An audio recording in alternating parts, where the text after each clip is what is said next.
La profesión de director de orquesta en realidad no es una profesión, es un modo de vivir. Tuve la suerte de vivir en un ambiente desde muy pequeño, en un ambiente muy musical. En la música encuentro respuestas que más me solicitan mi atención como ser humano. El arte está al servicio de la dignidad del ser humano. No es un proceso especulativo, se da de una sola vez. Ese es el poder, la potencia que tiene la belleza. Hay cosas en nuestra vida que deberían ser mejores. La obra de arte tiene esa capacidad de recordarnos quiénes somos realmente.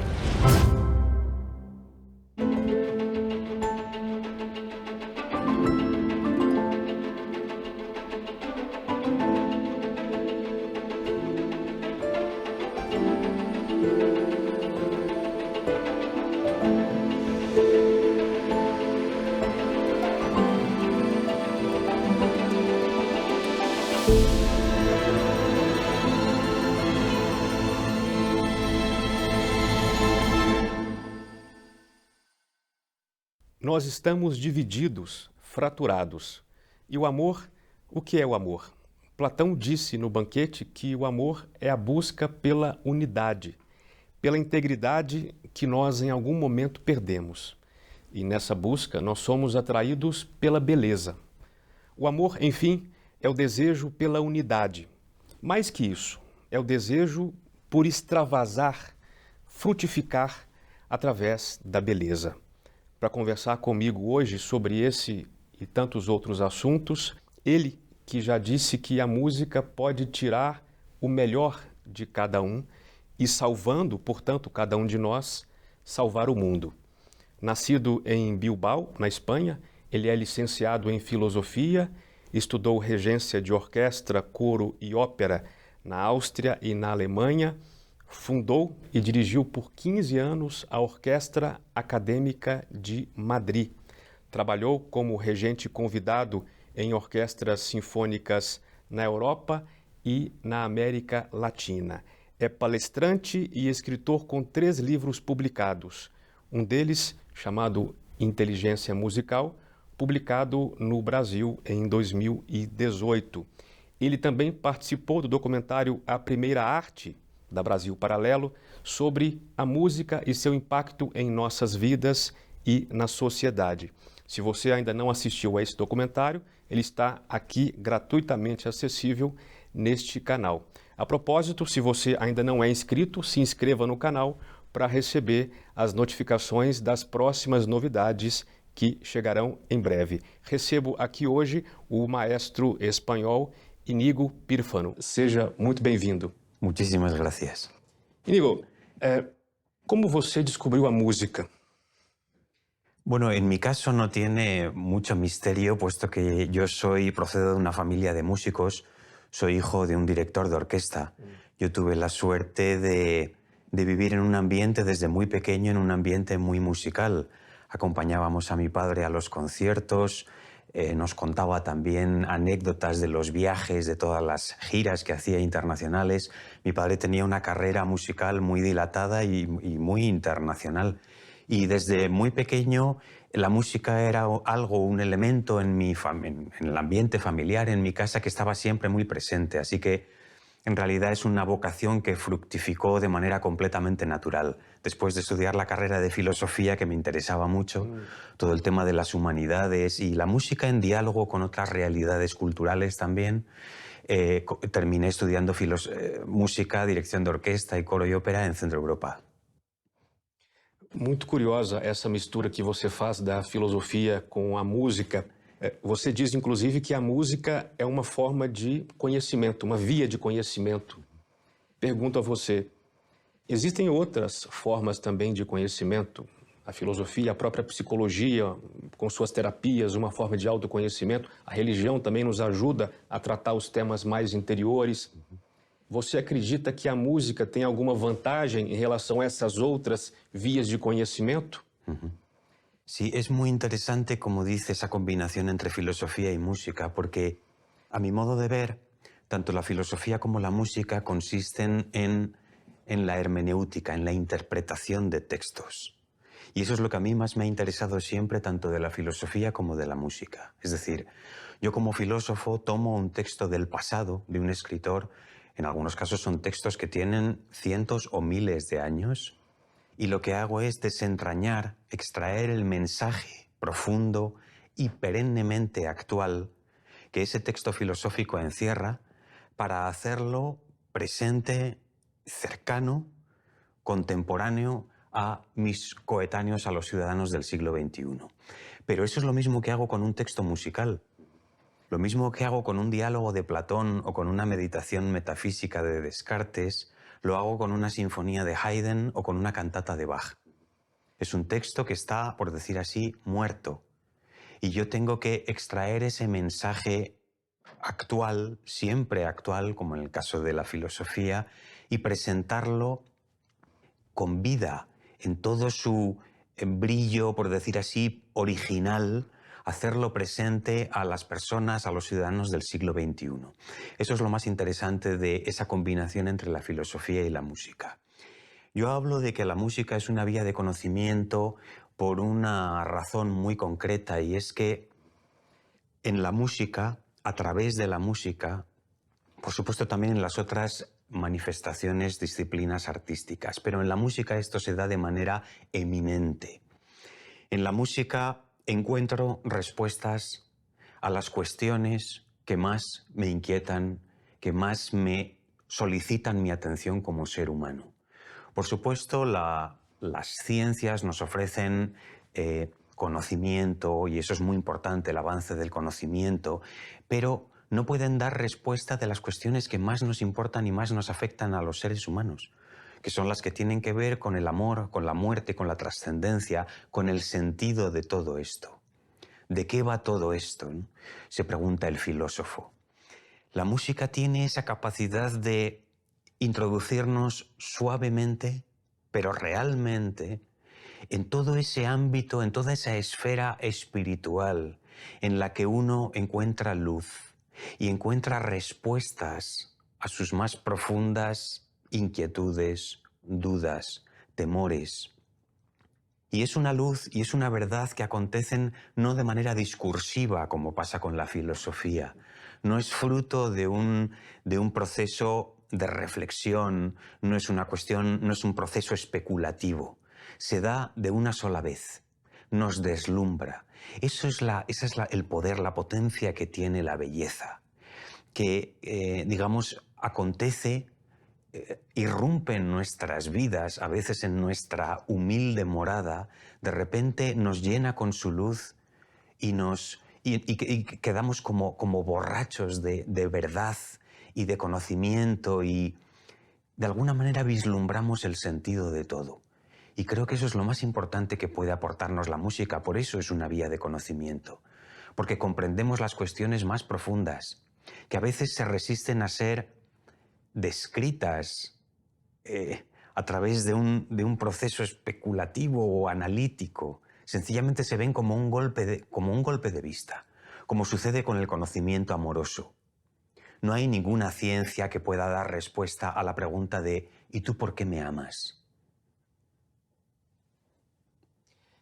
Isso que você disse nos leva a imaginar que existe uma relação possível entre nós e a música. Me lembrei daquele poema do Rainer Maria Rilke, o poeta austríaco, Torso Arcaico de Apolo. É um poema em que ele descreve uma escultura que, por ser muito antiga, já não tem a cabeça, né? E ele diz ali que apesar de não ter a cabeça, existe um olhar que te surpreende aquele que vislumbra a estátua e a provoca. Eu te pergunto, esse olhar da arte, o olhar que a arte lança sobre nós e nos desafia, como no último verso desse poema, nos forçando a mudar de vida, que olhar que é esse? Quem é que lança esse olhar sobre nós, nos desafiando, Íñigo? Sí, efectivamente ese poema de Rilke es para mí muy importante a la hora de comprender y de explicar precisamente ese poder transformador que tiene el arte, la música en nosotros. El último verso de ese poema dice: tienes que cambiar tu vida, tú musst dein Leben ändern, ¿no? Claro, eso es lo que hace la obra de arte legítima, la obra de arte grande. desea entrar en comunicación con nosotros. Digamos, golpea con fuerza en las puertas de nuestra intimidad más personal, más genuinamente personal. El contacto con la obra de arte es transformador, es performativo. Si hemos estado atentos a ese encuentro, digamos, a las consecuencias que se siguen de ese encuentro, entonces nuestra morada ya no es habitable como antes. Ha quedado iluminada por esa luz deslumbrante a la que me refería antes, que se sucede a partir del encuentro con la obra de arte. Por eso dice el filósofo George Steiner, dice, la obra de arte es de una indiscreción total, porque pregunta por lo más íntimo de cada uno de nosotros. Digamos que se opera es un fenómeno similar al de la mirada de uno frente al espejo, frente a un espejo que arroja la imagen más real de uno mismo, sin máscaras, sin disfraces, sin elementos externos a quien uno verdaderamente es. En la obra de arte uno se percibe a sí mismo tal como es. Y a veces esa visión de uno mismo no es grata, no es agradable. Por eso Roger Scruton, el filósofo, dice, esa vocecita que es perceptible de la obra de arte, de la belleza que toca en el fondo de nuestras almas, de nuestros corazones, a veces es una vocecita molesta, porque nos recuerda que tenemos que cambiar cosas en nuestra vida, o que tal vez hay cosas en nuestra vida que deberían ser mejores.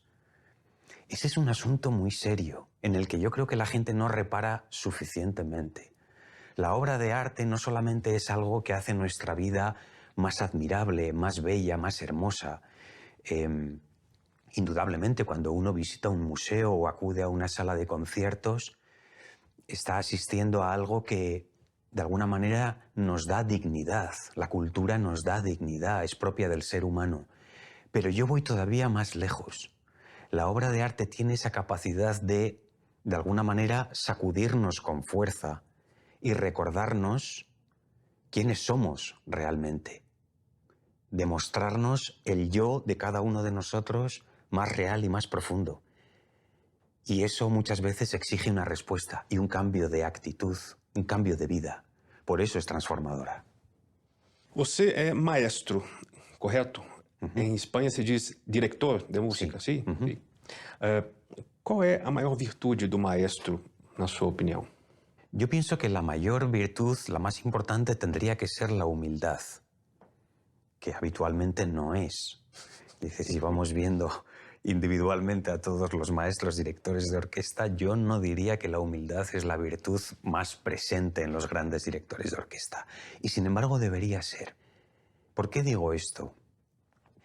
Porque, como decía Bruno Walter, discípulo de Gustav Mahler, una persona con una preparación técnica, un prestigio profesional a nivel internacional enorme, decía, el intérprete musical, y especialmente el director de orquesta, que es como el intérprete por excelencia, no es más que un mensajero. Es alguien que porta un mensaje, que transmite un mensaje realmente muy poderoso, con esa fuerza que veíamos antes, ¿no? Transformadora de los corazones de las personas. Pero el artista, el intérprete, solo tiene que transportar ese mensaje. Por supuesto, es un mensajero cualificado. Para poder transmitir ese mensaje y hacerlo llegar a las personas, a las audiencias, hace falta una extraordinaria preparación técnica, musical.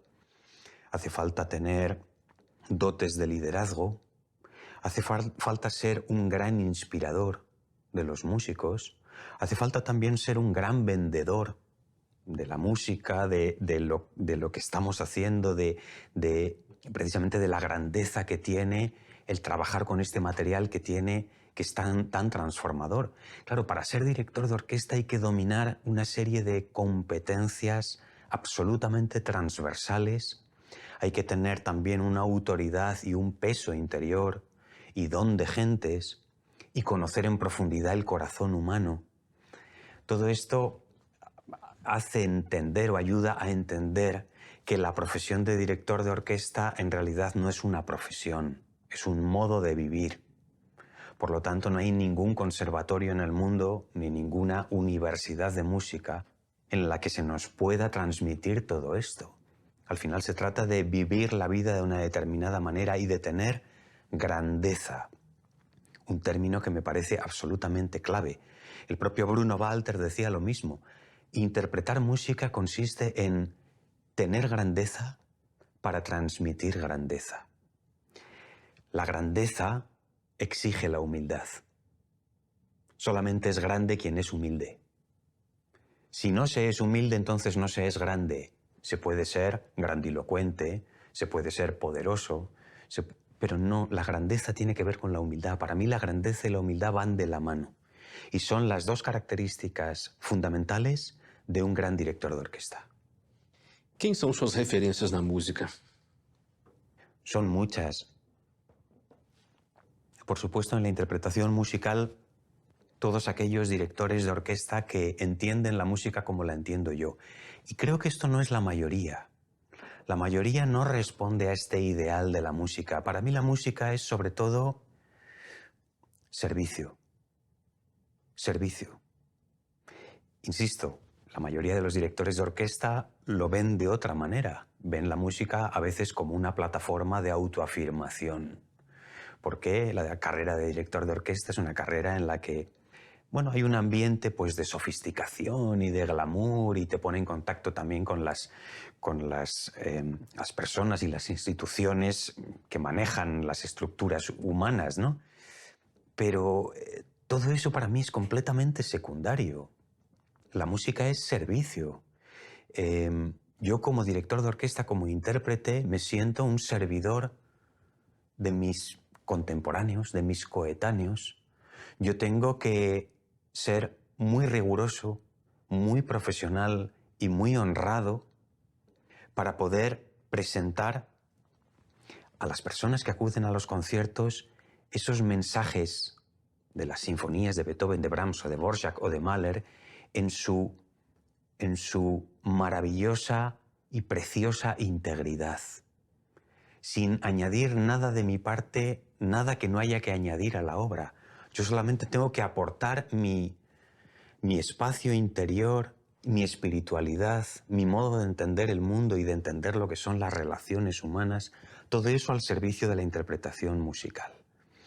Pero eso es lo más importante. Entonces, mis referentes musicales son aquellos músicos que entienden la música como servicio. Puedo decir algunos nombres, desde luego Bruno Walter en primerísimo lugar. Para mí es como el ideal de director al que a mí me gustaría parecerme.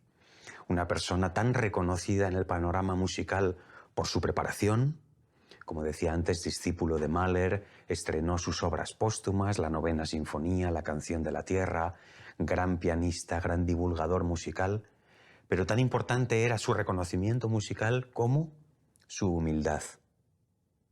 Todos los directores que se formaron con él, cerca de Bruno Walter, lo reconocían inmediatamente.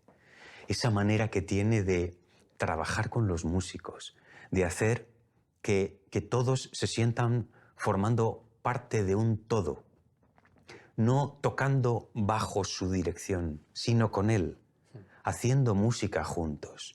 Eso es entender la música como servicio. Por supuesto, hay otros muchos casos, afortunadamente también, pues Carlo Maria Giulini era una persona que trabajaba de esa manera. Más reciente, Claudio Abbado es un modelo de director de orquesta que a mí me interesa mucho. Cuando Claudio Abbado anunció oficialmente que dejaba la titularidad de la Filarmónica de Berlín, la mejor orquesta del mundo, por motivos personales, de salud, etc., muchos músicos lloraron en esa rueda de prensa, porque estaban perdiendo no solamente a un jefe, a un director, estaban perdiendo a un mentor, a un padre, a un amigo, a un confidente. Para mí ese es el modelo de director de orquesta que a mí me gustaría trabajar para convertirme. Há algum mau hábito que você tinha no começo da sua carreira que você conseguiu abandonar? Siempre hay malos hábitos. No solo al comienzo de mi carrera. Cada día descubro malos hábitos en mí mismo. Creo que soy el peor juez de mí mismo. Soy muy exigente conmigo mismo. Y siempre me gusta decir a mis amigos un poco de broma, tengo una caja negra como los aviones. Después de un concierto, conservo claramente en la memoria todo lo que ha pasado. Los desajustes que haya podido haber, las cosas buenas también, que son la mayoría, y desde luego los errores que yo he podido cometer. O tal vez no tanto errores, pero esos momentos en los que podría haber hecho esto o esto otro mejor. Y eso me sirve para mejorar cada día. Creo que hay que estar constantemente mejorando. Lo más, no sé, sería como muy torpe pensar que en algún momento pensar que no tenemos errores como directores. Claro que tenemos errores. Como director de orquesta, los instrumentistas también tienen errores. Todos tenemos errores, afortunadamente. Porque si no, la música no estaría hecha por hombres, sino por máquinas o por robots. Pero eso no tiene ningún interés. Los hombres nos equivocamos. Y eso es bueno. Porque tener la capacidad de equivocarse es también tener la capacidad de renacer, de pedir perdón. Qué importante es el perdón. Es un concepto, una idea de la que no me canso de hablar, ¿no? Y recomenzar de nuevo. Errores muchos y procuro aprender de ellos. No seu livro, Inigo, lançado no Brasil, Inteligência Musical, no capítulo 5º, chamado O Talento e o Ego, você menciona essa questão interessante no mundo da música, nem sempre comentada para quem está de fora. Eu tenho uma dúvida. Como maestro, imaginem que um maestro vá reger, por exemplo, o concerto para piano número 20 de Mozart. E o pianista já executou essa obra centenas de vezes, talvez, 1 milhar de vezes, muito mais experiente do que o próprio maestro nesse exemplo hipotético.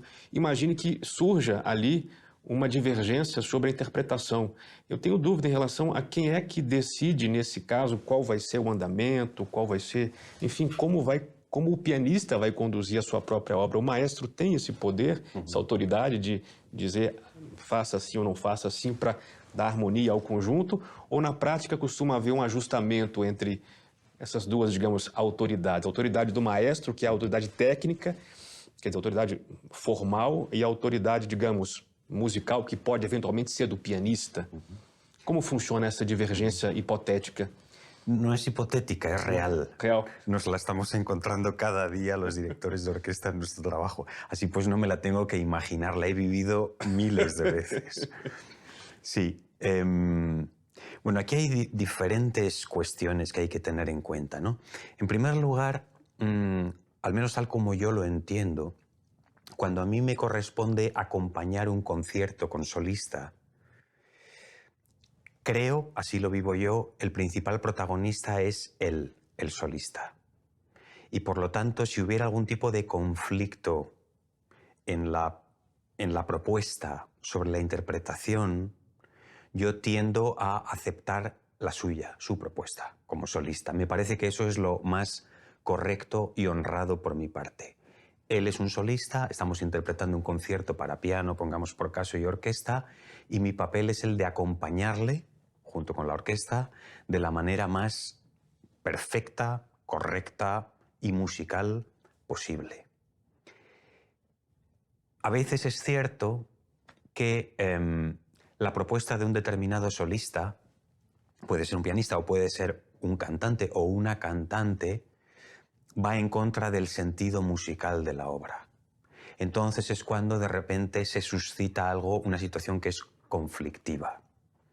Porque si va en contra del estilo, si, por ejemplo, adopta un tempo que es profundamente antimusical, que además, digamos, hace que a la orquesta le resulte muy difícil tocar, ese tipo de cosas, digamos, que no están en el margen del gusto y de lo opinable, sino que están más allá de esos márgenes. Y llegamos a un momento en el que esto sencillamente no es aceptable o no debería ser aceptable. ¿Qué se hace entonces? Pues cuando a Leonard Bernstein le sucedió esto, cuando tuvo que acompañar el concierto de piano de Brahms a Glenn Gould, se volteó hacia el público y se vio la necesidad de explicar lo que iba a pasar. Señores, no comparto para nada la visión de este tempo, pero mi misión como director consiste en acompañar a este pianista, Glenn Gould, que era un pianista pues controvertido, especial, con unas ideas extrañas a veces y tal. Eso lo hizo Leonard Bernstein. ¿Qué hago yo cuando me encuentro esto? Por eso decía antes que el director de orquesta tiene que ser un verdadero virtuoso en la gestión de situaciones conflictivas. Para lo cual tiene que conocer muy bien el corazón humano, decía antes, y tener ese don de gentes y esas habilidades relacionales, ¿no? Se le suele llamar a eso soft skills. Eso es absolutamente fundamental. Quando você fala da música como via de conhecimento, agora há pouco você disse que, e é evidente isso, esse conhecimento acaba não sendo o conhecimento racional que a filosofia, que a ciência nos propõe. Eu queria voltar a Platão para falar desse assunto. Platão diz no Diálogo Fedro, a respeito dos poetas, que aquele poeta que entende que vai sobressair apenas pela técnica, ele está enganado, porque a sua poesia será eclipsada, enfim, ela perderá em qualidade, em grandeza, para a poesia do poeta que está tomado pelo delírio. A questão é, já que estamos falando de um discurso que não é racional, via de conhecimento, para ser artista é preciso ser un poco loco, un poco maluco? ¿Cómo es eso? El discurso no es racional, pero eso no significa que sea irracional. No, el artista no tiene que estar loco, el artista tiene que tener los pies muy bien anclados en la tierra. En ese sentido yo siempre insisto, sobre todo a la gente en formación, la más joven, que acude a mí para pedirme opinión o consejo a la hora de desarrollar una carrera artística o no. Yo siempre les digo que la tienen que tomar con la misma seriedad con la que un abogado hace sus estudios, o un economista, o un médico cirujano. La misma seriedad. Con lo cual la técnica es imprescindible para poder acceder a ese estadio más... Claro, Platón es un místico, un filósofo místico, ¿no? Pero el trabajo serio, concienzudo, pormenorizado, las horas de estudio son absolutamente fundamentales para después poder poetizar en el escenario. Esa cuestión me parece muy importante, ¿no?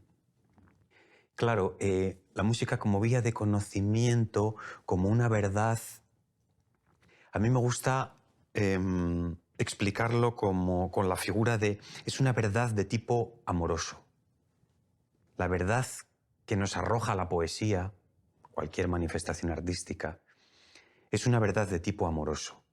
El problema es que nosotros somos hijos de nuestro tiempo y, lo queramos o no, arrastramos la herencia de la Ilustración. Somos hombres hijos de la modernidad. ¿Y qué es lo que sucede? Que solo aceptamos como verdad, como verdadero, aquello que podemos manipular, medir con nuestros microscopios, con nuestros instrumentos de medición cada vez más pobres, por otra parte. Y eso es muy reductivo, es muy empobrecedor, porque hay toda una faceta, la más rica y la más hermosa que tenemos los seres humanos, que no se puede medir con esos instrumentos. A mí me gusta comparar esa verdad poética que ofrece la obra artística con una situación que es muy común. Por ejemplo, cuando estamos poniendo orden en nuestra casa, estamos ordenando las cosas, los muebles, y de repente reparamos en un viejo álbum de fotos familiar. Tal vez llevábamos meses o incluso años sin detenernos a contemplar esas fotografías, esas instantáneas, ¿no? Y de repente lo abrimos y empezamos a recrearnos en esos momentos. Cada una de esas fotos tiene un aura especial para la persona que las mira y que es protagonista de ellas. Por decir así, nos están hablando a lo más profundo del corazón. Y nos suscitan dentro de nosotros todo un torrente de emociones, recuerdos.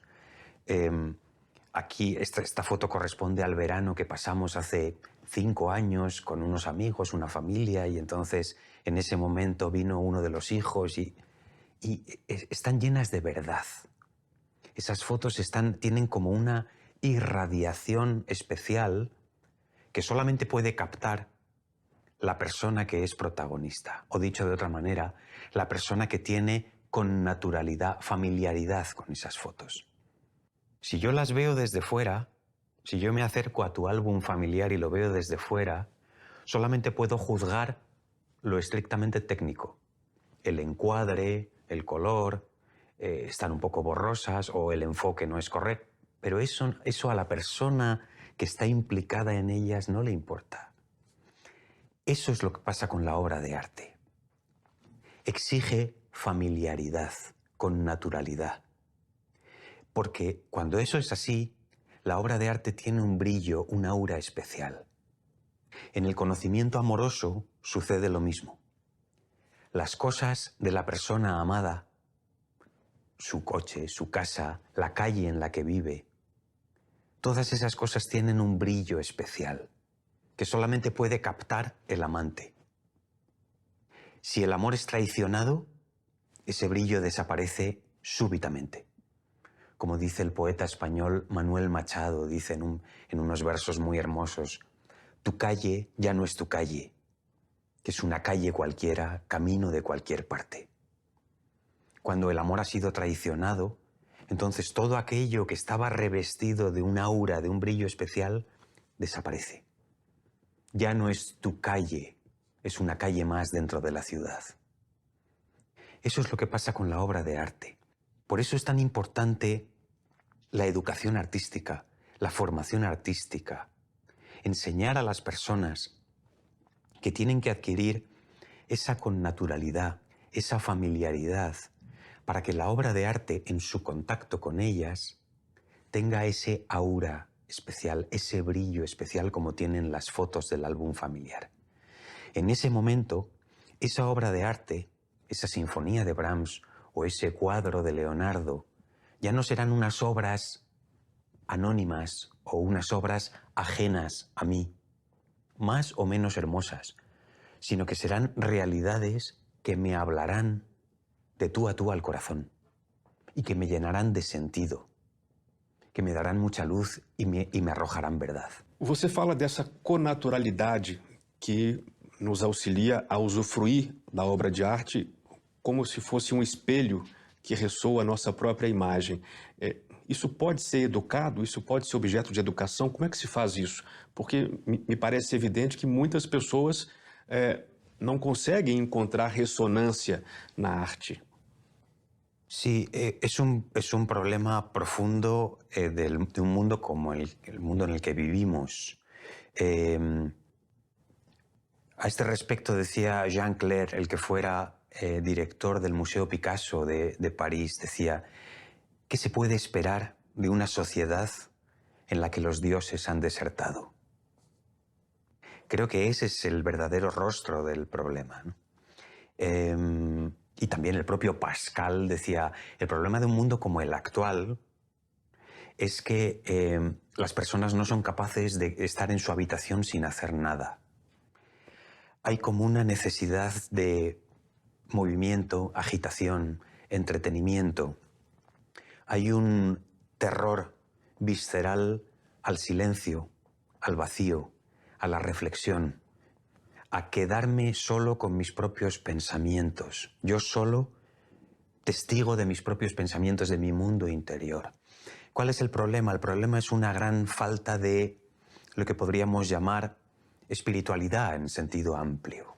Se ha perdido el sentido del sacrum, de lo sagrado. pero lo sagrado sobre todo en conexión con una serie de cuestiones que son profundamente humanas y que el hombre necesita. Para mí lo sagrado está directamente conectado con lo amoroso, con lo poético e incluso con lo humorístico, con lo lúdico también, con el juego, etc. Bueno, el Homo Ludens de Huizinga, etc. Toda una serie de cuestiones importantísimas. Cuando se pierde el sentido del sacrum, se pierde el sentido por completo. El problema es ese. No es un tema de pantallas, redes sociales, no es un problema de... Es un problema de falta de resortes. El ser humano tiene dentro de sí un espacio interior, un espacio que ha de ir alimentando a lo largo de toda su vida con lecturas, conversaciones, por supuesto relaciones, el amor, reflexión, silencio, arte, cultura, música. Todo eso es lo que va alimentando ese ámbito, ese espacio interior que configura el yo más íntimo de cada uno de nosotros. Y ese espacio interior será más rico cuanto más lo cultivemos y sobre todo cuanto mayor sea la calidad de las realidades de la literatura, de la filosofía, etcétera, con la que lo cultivemos. Si nosotros disponemos de un espacio interior rico, eso es lo que compartiremos con las personas que amamos. Compartiremos nuestra riqueza interior. Y si nuestro espacio interior es pobre, es raquítico, eso es lo que compartiremos con las personas a las que queremos. Entonces se da esa contradicción evidente, ¿no? Tantos filósofos hablan de eso ahora mismo, Bauman, la sociedad líquida, etc., ¿no? Se da esa tremenda contradicción de que cada vez disponemos de más canales de comunicación, de más medios para comunicarnos y cada vez tenemos menos cosas que comunicarnos. Porque ese espacio interior nuestro es muy pobre. Las relaciones, por lo tanto, quedan empobrecidas. El amor es una realidad casi irreconocible. Si salimos a la calle y preguntamos a las personas que cruzan la avenida Paulista qué piensan de qué es el amor, seguramente habría tantas definiciones como personas o más. Y sin embargo no, sabemos que no es así. Por supuesto, ¿quién se atrevería, quién osaría definir el amor? Pero todos sabemos lo que es en lo profundo de nosotros mismos. No es cualquier cosa y desde luego no es la caricatura que muchas veces nos presentan los medios de comunicación, el cine, etc. No es eso. Seguramente la realidad más poderosa, más hermosa y la que llena nuestras vidas que tiene el ser humano. Es más, lo que da el sentido de la vida. ¿Para qué nos levantamos por las mañanas? ¿Cuál es el sentido de todo? Para mí esa pregunta solo tiene una respuesta, en clave amorosa. Nosotros habitamos el mundo y nos levantamos por las mañanas para amar y ser amados. Punto. Y todo lo demás ha de rodear eso.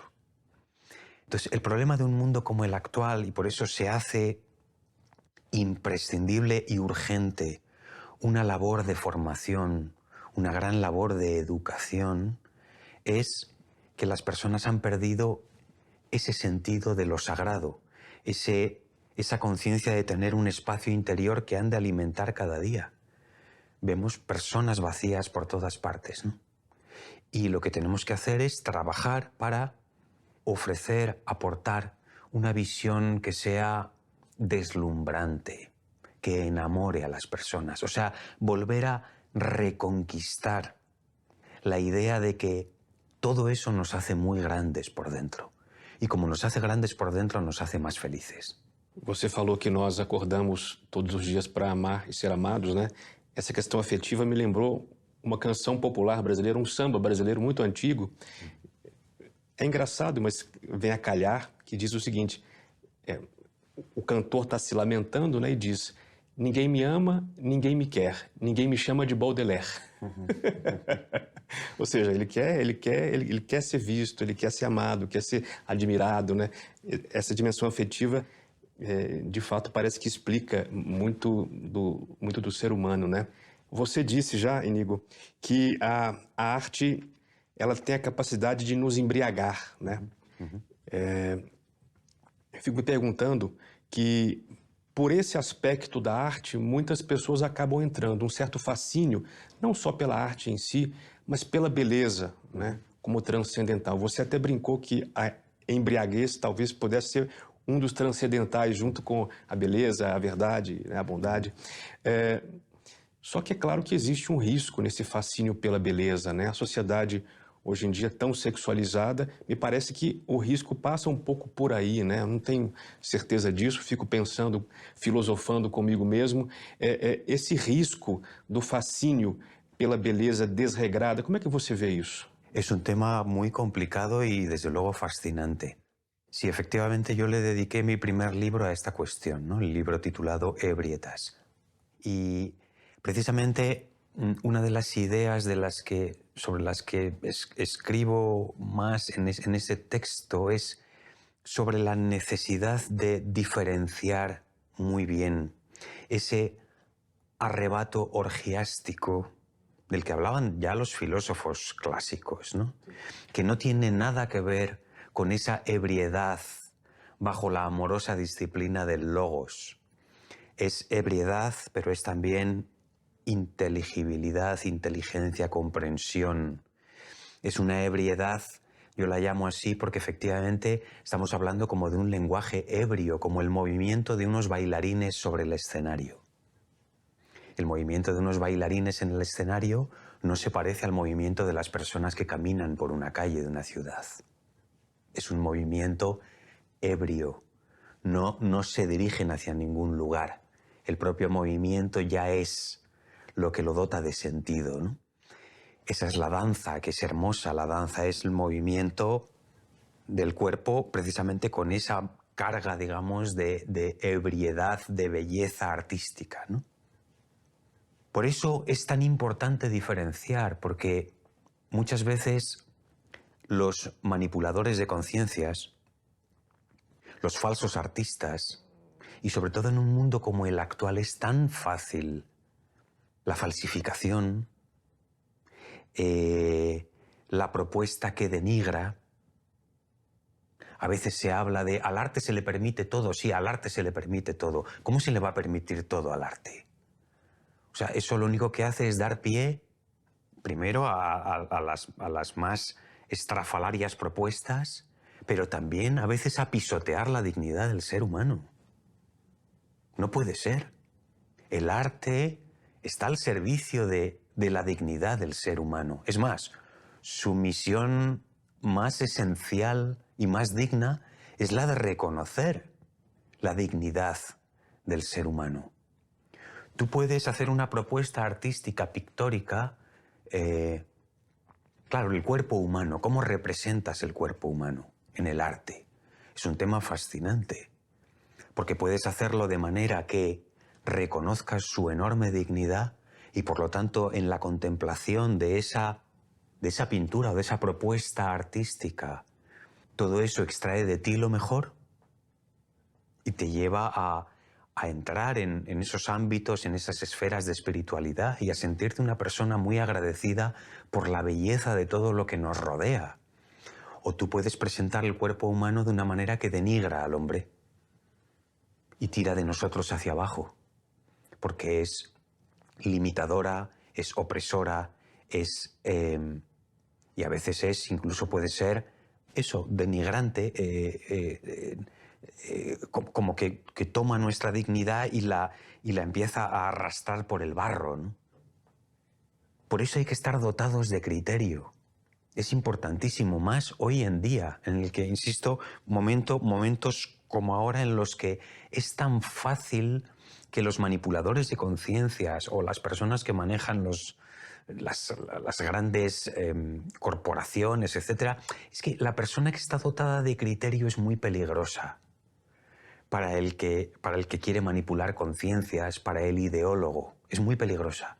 Una persona que piensa por libre es enormemente peligrosa. Hay que acabar con ella.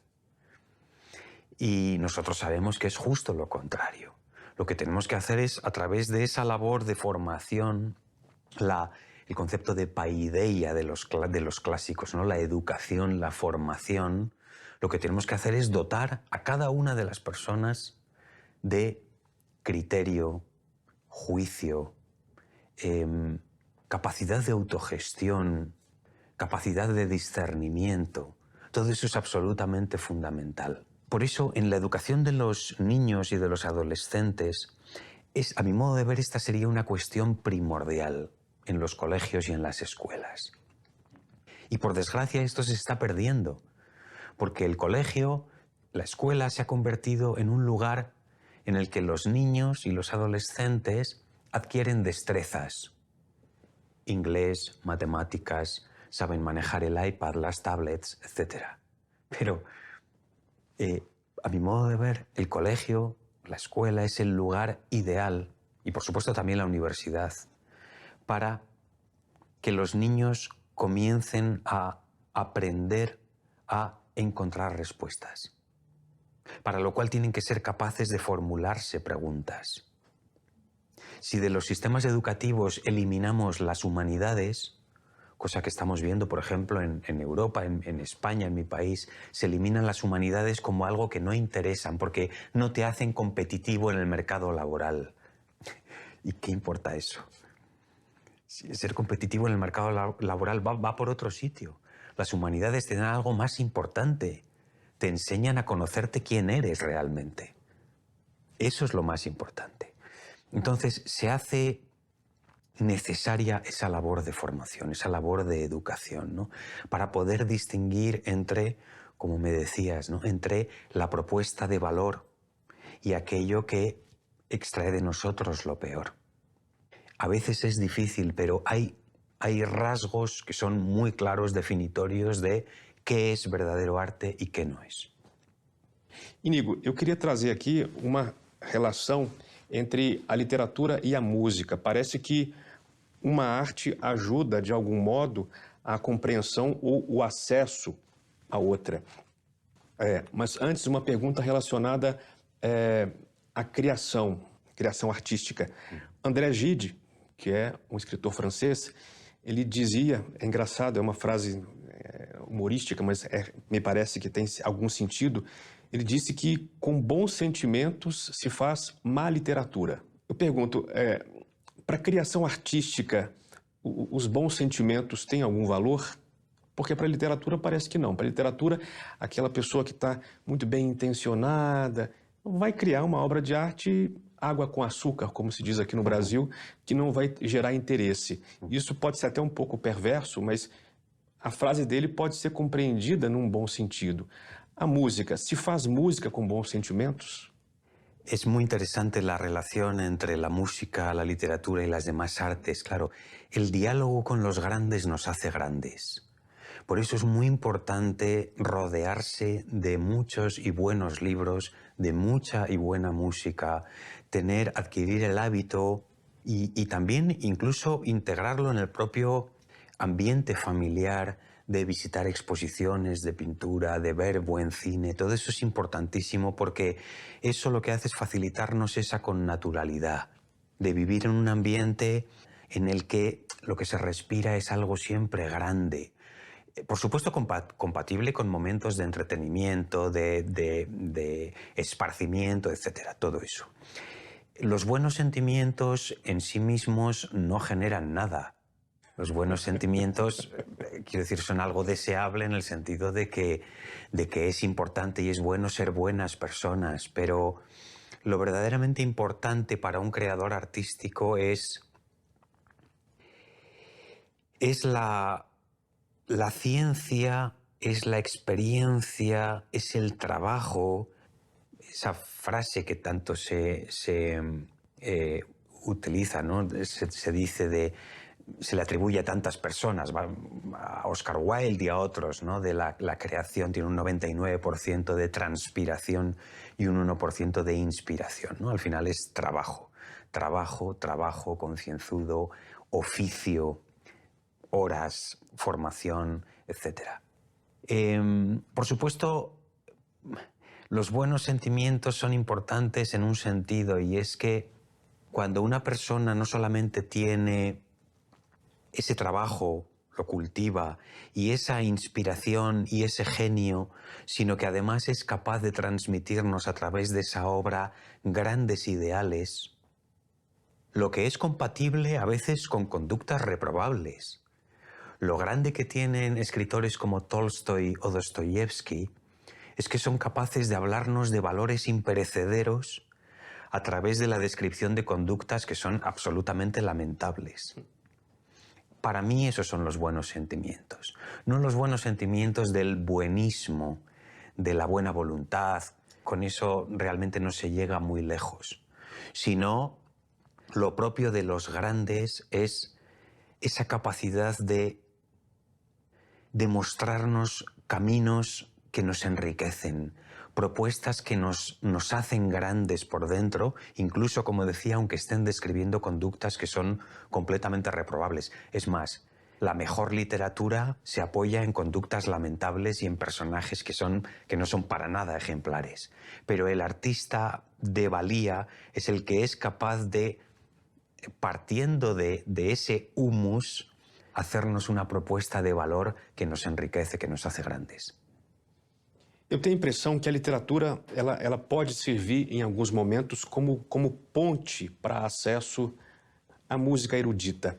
Muitos dos que estão assistindo a gente aqui talvez tenham facilidade com a literatura, conseguem sentar para ler um romance, para ler poesia, mas quando tenta acessar a música erudita, sente uma dificuldade.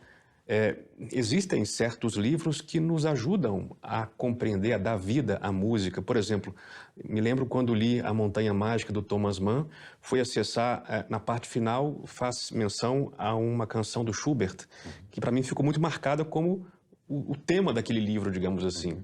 Aqui no Brasil nós temos a novela A Hora da Estrela, da Clarice Lispector, uma escritora ucraniana brasileira. A personagem Macabeia, uma personagem muito simples, ficava aos finais de semana dentro do seu quartinho simples, miserável, ouvindo Una Furtiva Lágrima, do Enrico Caruso. Essa música também, eu tive acesso a essa música pela literatura e ficou marcada para mim também como a música daquele livro, digamos assim. O que você poderia recomendar para esse jovem que tem acesso à literatura, mas não consegue acessar a música? Algum livro, algum poema que talvez servisse de ponte para ele entrar no universo musical por algum lugar. Sí, todo depende un poco también de los intereses literarios de la persona en concreto y de también el nivel de literatura que a él le interese cultivar. Claro, Thomas Mann es una lectura fundamental, como dices, porque además el propio Thomas Mann era un gran melómano, no solo en La Montaña Mágica, esa cita efectivamente de Schubert, sino toda la novela, el Doctor Faustus lo dedica a un tema musical. Sería una lectura fantástica para introducirse en el mundo de la música, pero no es una lectura sencilla ni tampoco es una lectura breve, es un libro largo, complejo, etc. Hay otros libros que sí pueden ayudar un poco más. Por ejemplo, La pequeña crónica de Ana Magdalena Bach, que es un libro falsamente atribuido a Ana Magdalena. En realidad luego se supo que se escribió mucho después por una profesora de literatura inglesa, etc.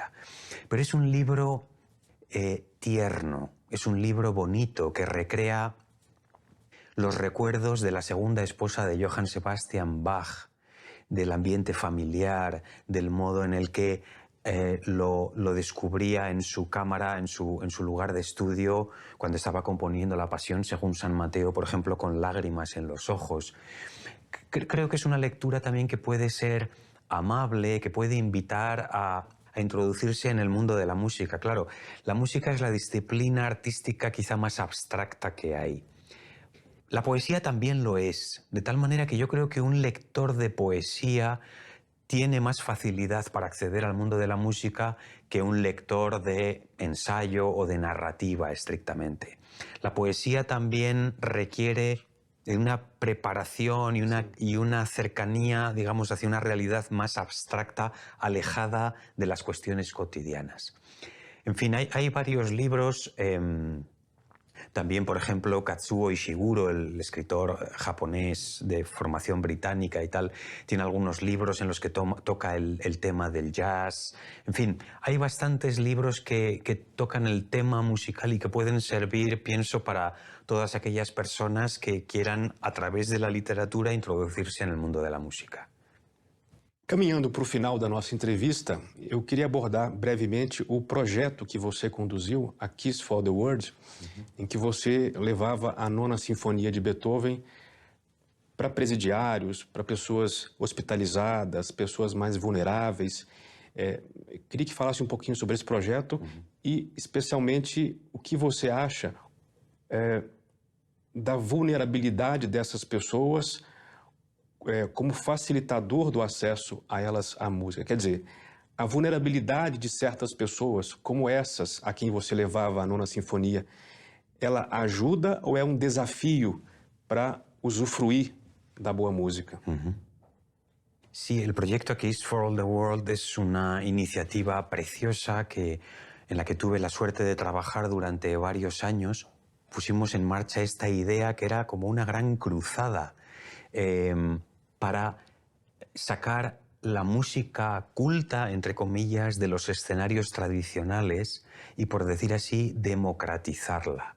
Lo que hicimos fue, procuramos que la Novena Sinfonía de Beethoven, que había sido declarada Patrimonio de la Humanidad por la UNESCO, fuera realmente patrimonio de toda la humanidad, no solo de las pocas personas que pueden permitirse el lujo de pagar un boleto, una entrada en un teatro, en un auditorio para escucharla.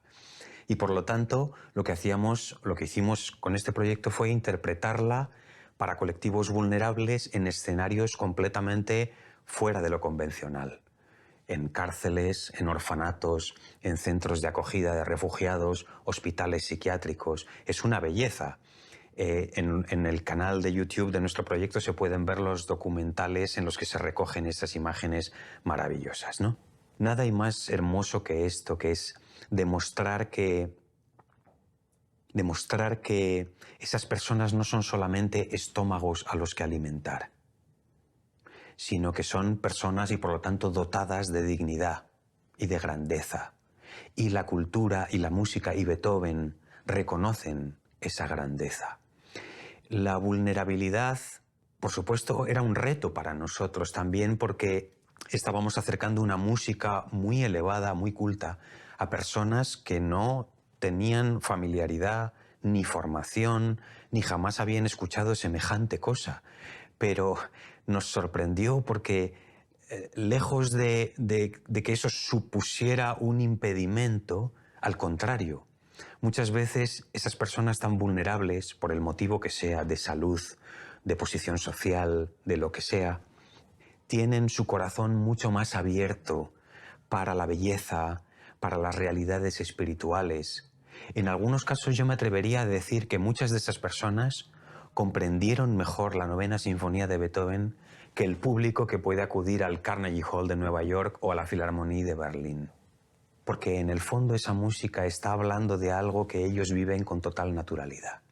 Estábamos demostrando que esa música es patrimonio de cada corazón humano. Y la respuesta que recibimos con ese proyecto es la constatación de que esto se dio. Los presos, los internos de las cárceles nos decían: ustedes nos han traído libertad.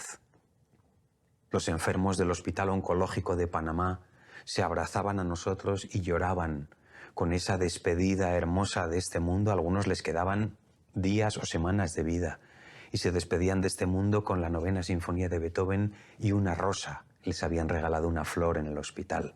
Eso es una belleza, la verdad es un proyecto de las cosas que más satisfacción me han dado en mi vida y sin lugar a dudas algo que no olvidaré jamás. Iñigo Pífano, foi um prazer falar com você, muito gusto. Espero que tenha um ótimo retorno para a Espanha e volte ao Brasil assim que quiser. Muchísimas gracias.